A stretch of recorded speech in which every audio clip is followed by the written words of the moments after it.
तर झी मराठी वाहिनीवरील देव माणूस या मालिकेमध्ये आपल्याला खूप मोठा ट्विस्ट पाहायला मिळणार आहे. तो म्हणजे असा की आता लाली आर्याचा खून करताना आपल्याला दाखवण्यात येणार आहे. तर काय आहे सविस्तर माहिती, चला जाणून घेऊया. त्याआधी जर तुम्ही आपल्या चॅनलवरती नवीन असाल तर व्हिडिओला लाईक आणि आपलं चॅनल सबस्क्राईब नक्कीच करा. तर देव माणूस या मालिकेमध्ये सध्या आपल्याला असं दाखवण्यात आलेलं आहे की लालीने गोपाळच्या डोक्यामध्ये मारलेलं असतं. त्यामुळे गोपाळ हा बेशुद्ध झालेला असतो आणि मग त्यानंतर लालीने गोपाळला लपून ठेवलेलं असतं. पण जामकरला मात्र वाटत असतं की गोपाळ हा गाव सोडून पळून गेलेला आहे. आणि मग त्यानंतर पुढे आपल्याला असं पाहायला मिळतं की गोपाळ हा शुद्धीवर येतो आणि मग शुद्धीवर आल्यानंतर तो आर्याच्या घरी जातो. आणि मग ज्या ठिकाणी लालीने गोपाळला लपून ठेवलेलं असतं त्या ठिकाणी पोलीस गेलेले असतात. कारण पोलिसांना एका माणसाने सांगितलेलं असतं की त्याला एक डेड बॉडी सापडलेली आहे. त्या माणसाने खरं तर गोपाळच पाहिलेलं असतं. गोपाळ हा शुद्धीवर नसल्यामुळे त्या माणसाला वाटतं की कोणीतरी बॉडी इथे लपून ठेवली आहे. पण जेव्हा त्या ठिकाणी पोलीस जातात तेव्हा त्या ठिकाणी त्यांना गोपाळ दिसत नाही. फक्त त्या ठिकाणी गोपाळचे कपडे सापडतात. आणि मग त्यानंतर पुढे आपल्याला असं पाहायला मिळतं की जामकर पोलीस स्टेशनमध्ये येतो आणि तो सगळ्या पोलिसांना बोलत असतो की एवढे दिवस झाले आणि आपल्याला आरोपी अजूनही सापडला नाही. आणि मग तेवढ्यातच त्या ठिकाणी गोपाळ येतो.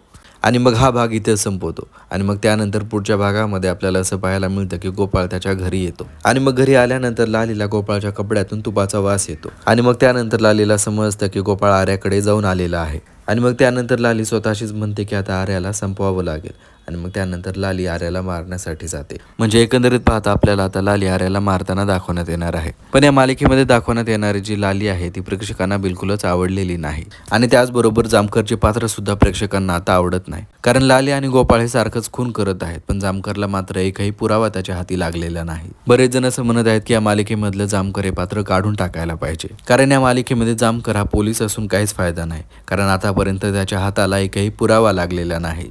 आणि त्याचबरोबर लालीने एवढं मोठं पोलीस स्टेशन जाळलेलं सुद्धा या मालिकेमध्ये दाखवण्यात आलेलं आहे.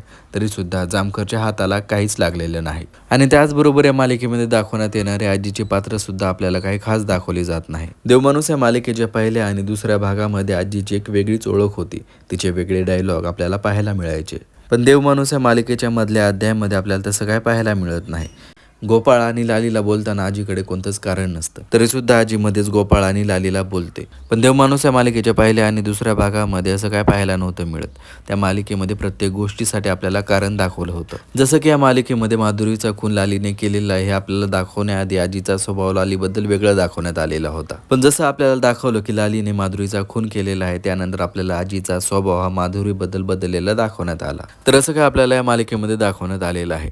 म्हणजेच या मालिकेमधले जे पात्र आहे ते आता प्रेक्षकांना बिलकुलच आवडायले नाहीत. म्हणजेच एकंदरीत पाहता प्रेक्षकांचं म्हणणं एवढंच येत आहे की या मालिकेमध्ये पोलिसांपेक्षा जास्त हुशार लाली आणि गोपाळ दाखवण्यात आलेले आहेत. तर देवमाणूस या मालिकेबद्दल तुम्हाला काय वाटतं कमेंट करून नक्कीच कळवा.